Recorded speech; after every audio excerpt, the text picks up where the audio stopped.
आज हम पढ़ेंगे पाठ 7 डॉक्टर सर्वपल्ली राधाकृष्णन। तो सर्वपल्ली डॉक्टर राधाकृष्णन के बारे में हम इस पाठ में पढ़ेंगे। इस पाठ का उद्देश्य क्या है? प्रस्तुत पाठ में डॉक्टर सर्वपल्ली राधाकृष्णन के शिक्षा, राजनीति व लेखन के क्षेत्र में योगदान पर प्रकाश डाला गया है। उनके जीवन दर्शन व मानवीय गुणों से परिचित कराया गया है। एक आदर्श राजनेता व विद्वान के रूप में जीवन व्यतीत करने वाले डॉक्टर राधाकृष्णन केवल उच्च कोटि के दार्शनिक ओजस्वी लेखक ही नहीं, अपितु ये राष्ट्रीय विचारों के प्रवक्ता भी थे। आज भी एक आदर्श शिक्षक के रूप में उनका जन्म 5 सितंबर को शिक्षक दिवस के रूप में मनाकर संपूर्ण देश उनको एक आदर्श एवं शिक्षाविद के रूप में स्मरण करते हुए सम्मान देता है। तो इनके जन्मदिन को हम शिक्षक दिवस के रूप में मनाते हैं। तो आइए इनके बारे में कुछ और जानते हैं। ब्राह्मण दंपति सर्वपल्ली वीर स्वामी एवं सीतम्मा की दूसरी संतान के रूप में राधाकृष्णन का जन्म 5 सितंबर 1888 को तिरुतानी नामक स्थान पर हुआ था। आंध्र प्रदेश में सर्वपल्ली एक गांव है जहां राधाकृष्णन के पूर्वज तमिलनाडु से आकर बसे थे। तिरुतानी में उनकी प्रारंभिक शिक्षा और बाद में तिरुपति में उच्च शिक्षा हुई। विद्यालय शिक्षा पूर्ण कर इन्होंने मद्रास से 6 किलोमीटर दूर बेल्लोर के बूरही कॉलेज में उच्च शिक्षा के लिए प्रवेश किया। 17 वर्ष की आयु में उन्होंने मद्रास क्रिश्चियन कॉलेज में प्रवेश लिया। तिरुपति, बेल्लोर, मद्रास के मिशनरी स्कूलों में बाइबल पर इन्हें अच्छा अधिकार प्राप्त हो गया था, परंतु मिशनरियों द्वारा हिंदू रीति रिवाजों की निंदा एवं धर्मांतरण की गतिविधियों से उनके दिल को बहुत ठेस पहुंचती थी। हिंदू होने के नाते उनका धार्मिक स्वाभिमान तब जाग उठा जब विवेकानंद की प्रखर घोषणा ने भारतीय युवा वर्ग का आत्मसम्मान के साथ जीने के लिए आह्वान किया। वीर सावरकर की पुस्तक the first war of independence के उनके हृदय में राष्ट्रीयता के को प्रज्वलित किया। राधाकृष्णन ने उच्च शिक्षा में दर्शन शास्त्र एवं तर्कशास्त्र का गहन अध्ययन किया। उन्होंने उपनिषद, गीता, जैन एवं बौद्ध धर्मों के मूल ग्रंथ, शंकर भाष्य, रामानुज एवं ब्रह्मसूत्र आदि का गहन अध्ययन किया। पाश्चात्य दर्शन के विद्वान प्लेटो, प्लाटिनस, कांट, शेक्सपियर, वर्ड्सवर्थ, दांते, गोएथ आदि तथा मार्क्सवाद, अस्तित्ववाद का भी अध्ययन किया। संगीत उनकी विशेष रुचि का विषय था। अध्ययन पूर्ण करने के बाद वे मद्रास प्रेसिडेंसी कॉलेज में सहायक शिक्षक नियुक्त हुए। सन 1918 में राधाकृष्णन मैसूर विश्वविद्यालय में दर्शन शास्त्र के प्राध्यापक चुन लिए गए।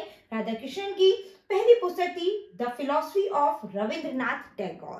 तो ये उनकी पहली पुस्तक थी। सन 1921 में वे कलकत्ता विश्वविद्यालय में दर्शन शास्त्र के प्राध्यापक नियुक्त हुए। मैसूर विश्वविद्यालय में वे मात्र 3 वर्ष रहे, परंतु उनके एक आदर्श शिक्षक के स्वरूप का छात्रों पर बहुत प्रभाव था तथा विश्वविद्यालय के संपूर्ण छात्र वर्ग ने उन्हें अत्यंत भावभीनी श्रद्धापूर्ण विदाई दी। शीघ्र ही डॉक्टर राधाकृष्णन को ऑक्सफोर्ड विश्वविद्यालय में व्याख्यान देने के लिए आमंत्रित किया जाने लगा। बाद में उनकी विद्वता से प्रभावित होकर उन्हें ऑक्सफोर्ड विश्वविद्यालय में ही डिपार्टमेंट ऑफ कंपैरेटिव रिलीजन का विभागाध्यक्ष बनने का निमंत्रण दिया गया।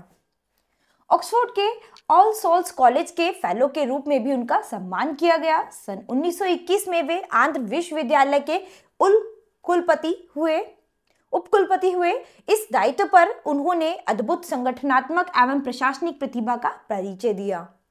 वायसराय इरविन ने इनकी विद्वता से प्रभावित होकर उन्हें राष्ट्रसंघ की बौद्धिक सहयोग समिति में भारत का प्रतिनिधित्व करने के लिए चयनित किया।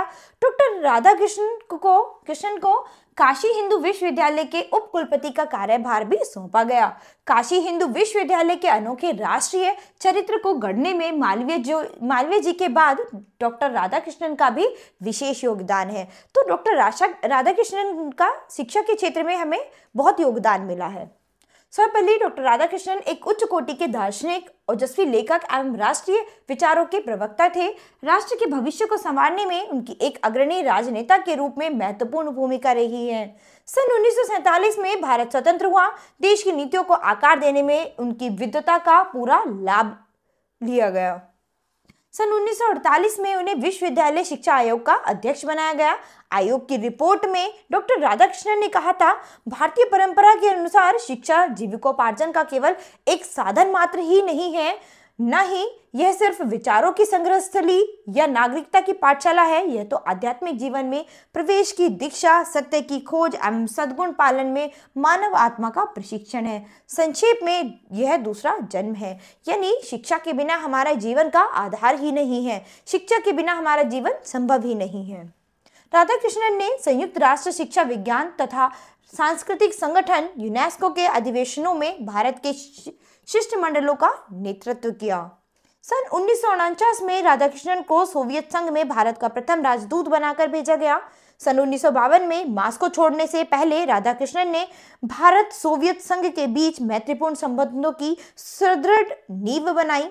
5 अप्रैल 1952 को उन्हें भारत का उपराष्ट्रपति निर्वाचित कर लिया गया।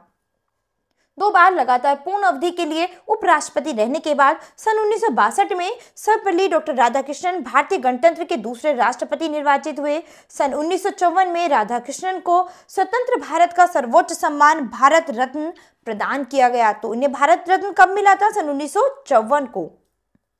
सन 1956 में उनकी धर्मपत्नी शिव कमुअम्मा का देहावसान हो गया।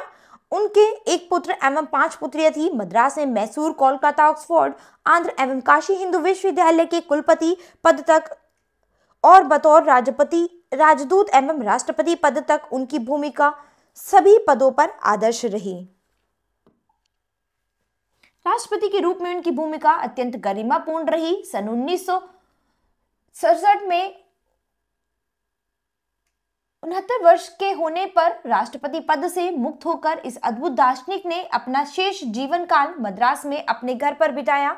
17 अप्रैल 1975 को यह आदर्श राजनेता एवं दार्शनिक विद्वान इस संसार से विदा हुआ। एक आदर्श शिक्षक के रूप में उनके जन्मदिन 5 सितंबर को शिक्षक दिवस के रूप में मनाकर संपूर्ण देश उनको एक आदर्श शिक्षाविद के रूप में स्मरण करते हुए सम्मान देता है।